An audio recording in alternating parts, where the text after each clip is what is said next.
안녕하십니까. 지금부터는 만병이 오는 원인을 설명하기로 하겠습니다.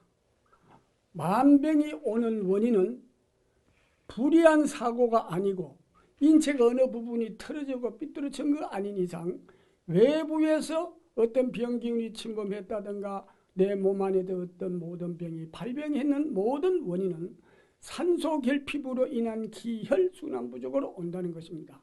자, 기혈순환의 원리에 대해서는 만병이 오는 원인 중에 대표로 암이 오는 원인을 대표로 들으면서 이해를 돕고자 합니다. 암이 오는 원인은요, 산소 결핍 부족으로 시작돼서 오는데 왜 오는가? 우리 인체의 기혈순환은 싱싱 맥힘없이 돌아가야 됩니다. 그런데 어느 한 부분에 기혈순환이 잘 되질 않아서, 즉 노폐물이 쌓여서 기혈순환이 잘 안 됩니다. 싱싱 돌아가야 되는데 어느 부분에 가서는 노폐물이 쌓인 곳에는 딱 한 박자 늦어진다는 것입니다. 이건 늦어진다는 건 이해를 드리기 위해서 말씀드리는 것이지 그대로 받아들이지 마시고 그저 비유적으로 하는 말이니까 참고로 들으면서 이해해 주시기 바랍니다. 그러면 싱싱 돌아가야 되는데 자꾸 돌아가서 한 박자 늦어지게 되면 노폐물이 쌓이는 곳에는요, 어떤 문제나 산소가 결핍이 돼가지고 모든 세포가 산소 결핍 자리에는 거기에서 자리를 잡는다는 것이죠. 그래서 어느 부분이든지 간에 모든 노폐물이 많이 쌓인 곳에는 꼭 나쁜 세균이 자리에 동하게 되어 있습니다. 그럼 자리를 잡으면 멍어리가 생깁니다. 집을 짓죠. 그러면 우리가 몸에 불편합니다. 불편해서 그 자리가 병원에 가서 검사를 해보니까 암이다, 촉이다 이렇게 생각할 수 있습니다.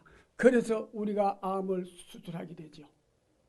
그러면 과연 이 기혈순환의 법칙에서 보면은 과연 수술이 진짜 잘하는 일인가?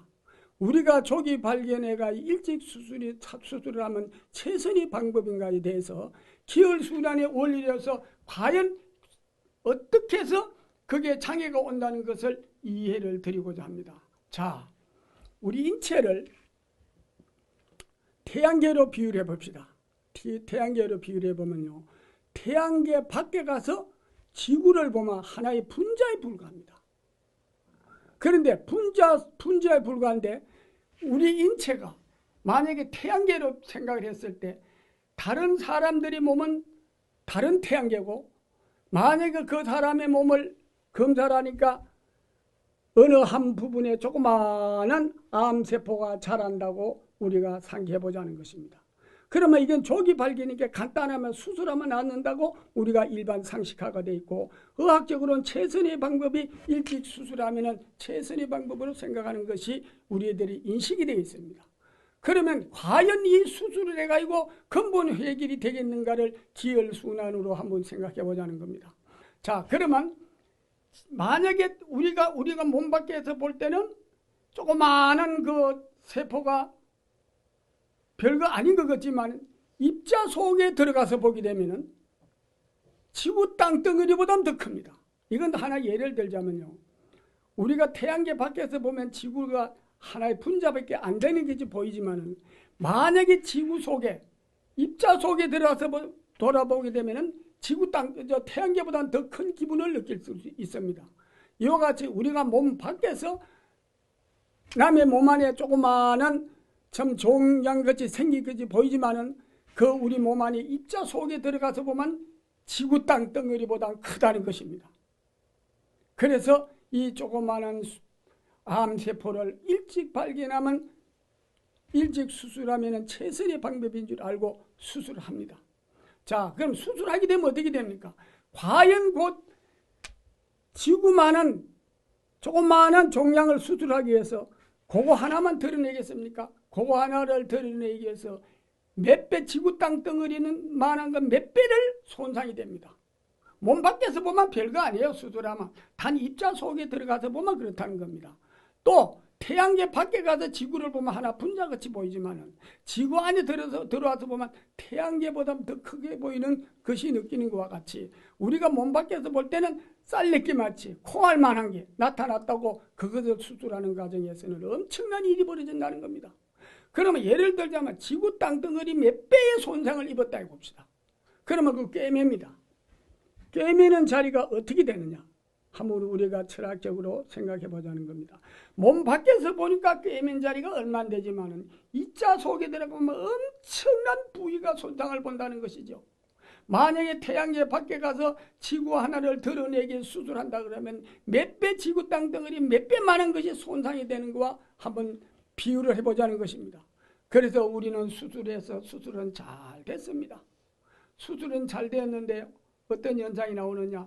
차라리 수술을 안 하고 내비뒀으면 우리가 순환이 되면서 억지라고 되면서 또는 어떤 몸의 저항에 따라서 또 저항이 일어나면 또 치유도 될 수 있고 또 어떻게 좀 고통을 받아 차세 진행이 될 수가 있는데 만약에 일찍 발견했다고 수술을 하고 나면 그 얼마 부위가 입자 속에 들어보면 엄청난 부위가 상처가 생긴다는 거죠. 이게 대해서 이해를 드리기 위해서요. 종기가 났는데 수술했습니다. 수술하고 나니까 꿰매야 될 거 아닙니까? 꿰맨 자리는 흉터가 생기죠. 흉터가 생긴 자리는 아무도 불편하죠. 그러면 순환이 되다 보면 그 순술한 자리는 이 순환 장애를 받습니다. 우리는 못 느끼도 입자 속에 가서 그렇다는 겁니다. 그러면 암 수술을 해가지고 부위가 넓어졌는데 이 순환이 되다 보니까 입자 속에서 난리가 나는 거예요. 지구 땅덩어리 몇 배를 잘라내는 현장이 나오니까 우리는 몰라도 순환장에서 엄청 장애를 받는다는 것이죠. 그리고 제가 그동안의 모든 환자들을 상담하며 반무를 지도한 경험으로 보면은 과연 수술해가지고 5년, 10년 재발 오는 사람도 있고 또 몇 개월 후에 재발 오는 사람들도 있었어. 많이 봤습니다.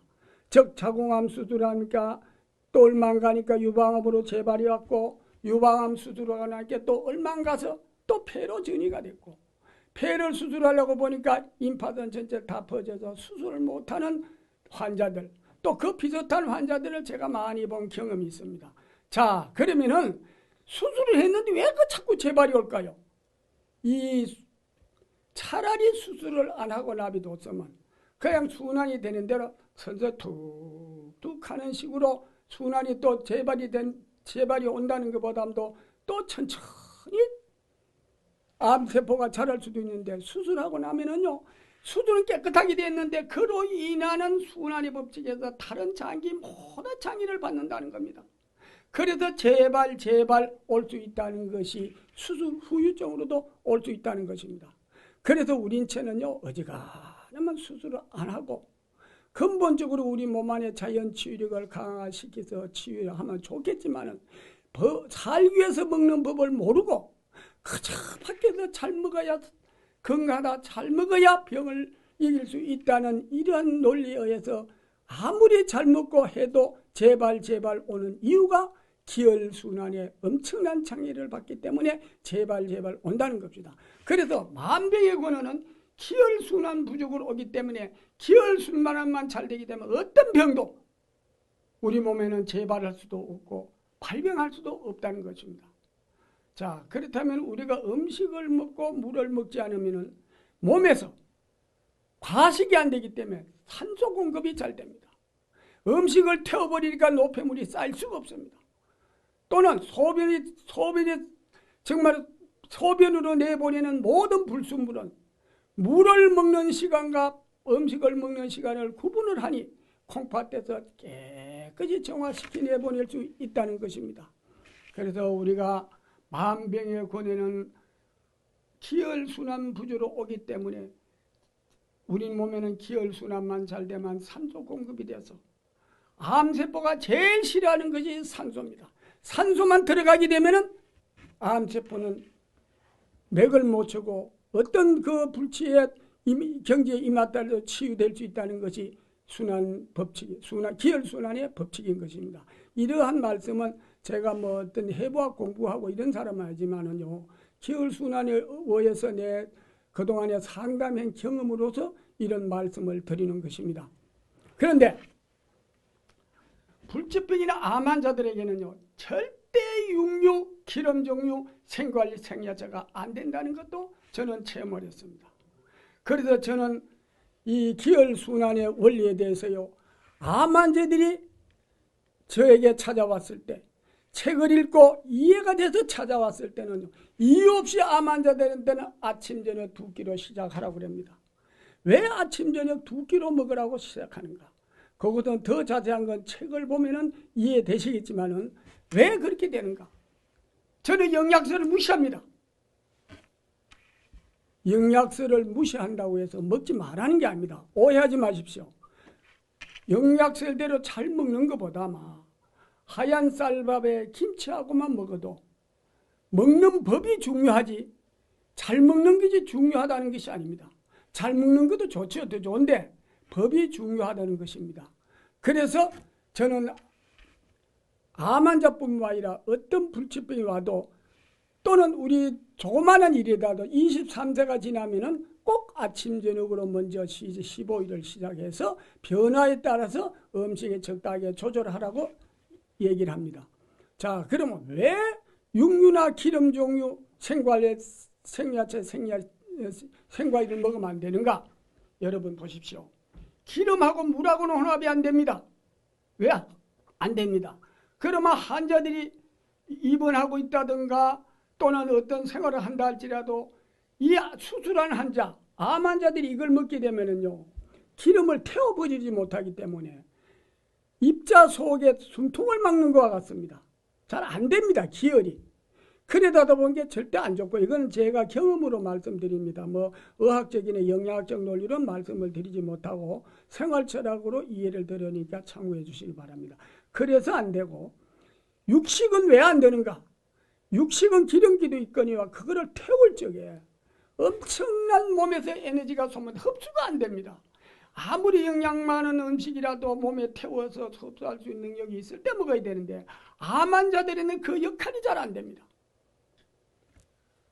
그래서 음식 먹는 법에 의해서 아침 저녁에 2끼를 먹게 합니다. 자, 그러면 여기에 대해서 제가 의학적이나 일반 상식적으로 영양학적으로 잘 먹어야 된다고 하는데요. 예, 잘 먹어야죠. 잘 먹는 것도 법에 의해서 먹어야 되는데 육식이나 생과일, 생야채라든가 기름 종류는 안 되는 이유가 이제 이해를 드리기 위해서 이렇게 말씀드립니다. 자, 안 되는 이유가 암 환자들이 활동을 제대로 못합니다. 만약 육식을 먹고 그걸 태울 수 있는 능력이 있어가지고 우리 몸에다 다 흡수할 능력이 있으면 되는데 이 육식을 하게 되면 소화되는 과정에도 톡수가 납니다. 그것을 해독시켜서 순환시키려고 하면 이 순환이 잘 안 됩니다. 또 식물성 기름도 안 됩니다. 저는 참기름, 들기름 조금만 친 거 먹어도 이것을 먹게 되면 엄청난 피해가 온다는 것도 실상으로 체험을 했습니다.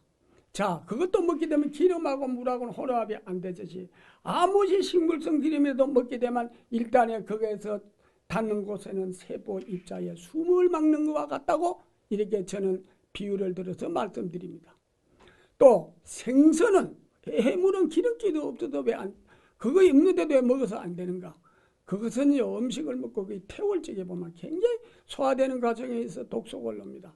독소가 올라오게 되면은 이 해독을 시켜서 빨리 순환을 시켜야 되는데 암 환자들이 수술한 환자들은 이런 것을 먹기 때문에 그 해독을 시켜서 배설할 수 있는 능력이 아니기 때문에 그것도 안 좋다 이 말입니다. 그래서 생과일, 생야채는 안 되는가? 여러분 이건 모두 과일 많이 먹으면 좋다고 그러죠.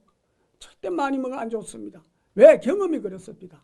그걸 먹게 되면 그걸 또 땔감으로 말하자면 물이 튕겨 물은 땔감입니다. 땔감을 먹고 나면은 그걸 태우는 과정에서 힘이 모자란다는 거요. 기혈순환이 잘 안 되기 때문에 왜? 수술한 자리에는 그만 맞고 순환 장애를 받기 때문에 그렇다는 겁니다.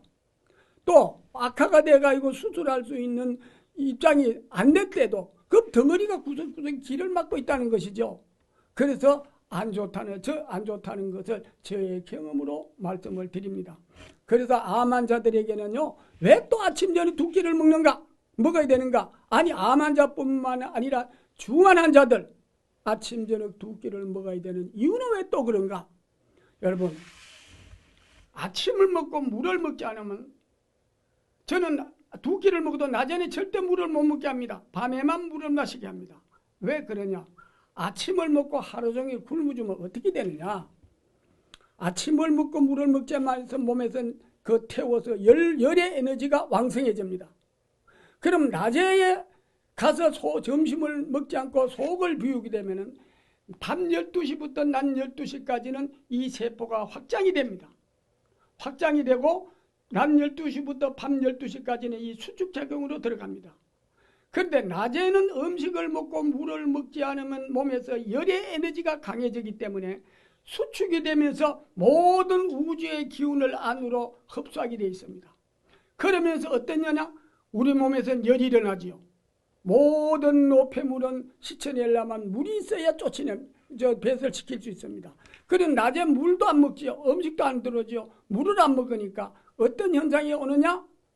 우리 몸 안에 이 세포는 전력을 다해서 전력을 높여가지고 열이 나게 합니다. 열이 나게 하면서 예를 들자면은 물이 안 들어오니까 이 혈류가 어떻게 되겠어? 오염도가 높아지죠. 오염도가 높아지는 것을 응급조치를 하기 위해서 전력을 높여서 그냥 태워버립니다. 염증, 암세포, 모든 축적됐던 노폐물을 전부 태워서 소변기관으로 내보내는 과정에서 열이 나고 호흡도가 아플 수도 있고 또는 현기증이 일어날 수도 있고 그걸 안 아프던데 아파질 수 있고 아픈 부위에는 막 찌릿찌릿 꾹꾹 찌르고 여러 가지 고통이 증세는 전환기에나 나타납니다. 그래서 그걸 소변으로 내보내는 과정에서는 소변이 붉을 수도 있고 노랄 수도 있고 냄새가 고하게 빠져나갈 수도 있습니다. 그러는 하면서 또 이제 저녁이 되면 하루 종일 먹지 않았던 그 기운이 열로 강하게 지금 순환이 되고 있습니다. 열기운으로. 그러면 저녁을 먹을 때는 어떤 현상이냐? 하루를 굶었던 그 열의 에너지로 음식이 들어도 또 태워버립니다. 태우고 저녁에 7시, 8시 이후에 물을 마시게 되면 하루 종일 우리 몸이 열로 하였던 것이 물이 들어오면서 모래밭에 물 붓는 식으로 확수되면서 노폐물을 씻어내가게 되어 있습니다. 그러면 밤에는 또 체온이 떨어지는 기간입니다. 낮에는 양이 동하고 불기운이 강하게 일어나는 시간이고 밤에는 열기운을 식히면서 모든 세포를 안정시켜주는 그 시간이기 때문에 저녁에 물을 마시라는 겁니다. 이거는 영양적이나 의학적으로는 상당히 좀 이해하기 힘들지만은요, 이거 실천해 보면 정확하게 나타납니다.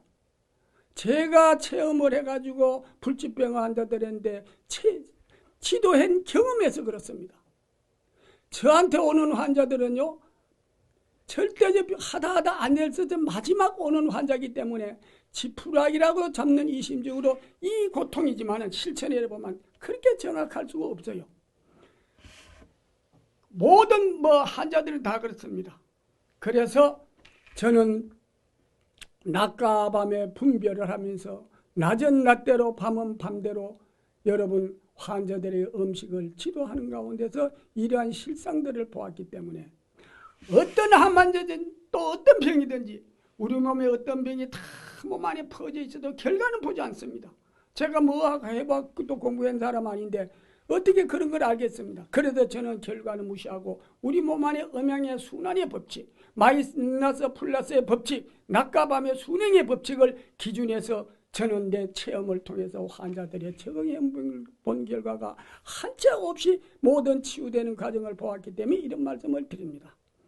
이런 말씀을 드리면 혹시 의학께서 어떠한 이해가 안 돼서 저를 비판할지 모르지만 한번 여러분들은요, 아침 저녁을 먹지 않은데도 일단의 약을 주더라도 한 번 밥을 먹고 1시간 후에 약을 먹게 해보는 이러한 것이라도 실천 안 해보죠. 이 정도는 의학께서도 과학계도 다 이해하실 줄 생각이 됩니다. 그래서 만병이 오는 원인은 산소 결핍으로 인한 기혈순환 부족으로 오는데 왜 오느냐? 기혈순환이 음식과 물을 구분 안 해서 그렇습니다. 만병의 원인이 밥 먹을 때 물 먹는 데서 발병이 됩니다. 어떤 병이든지 발병의 원인은 몸에 장마가 져서 오는 것입니다. 그래서 저는 우리가 음양의 법칙, 낮과 밤의 법칙에 의해서는 절대 낮에는 링거주사도 못 맞게 합니다. 링거주사도 맞을 땐 저녁에 맞아주시오. 낮에는 물을 먹지 말고 저녁에 물 먹는 대신에 링거 주사도 그때 맞으라고 저는 권유해 봅니다. 아니 환자들에게 그 모든 실상들을 보니까 그런 증상이 나타나고 제가 따지는 이런 논리에서는 한치 오차 없는 체험을 했기 때문에 이러한 말씀을 드립니다.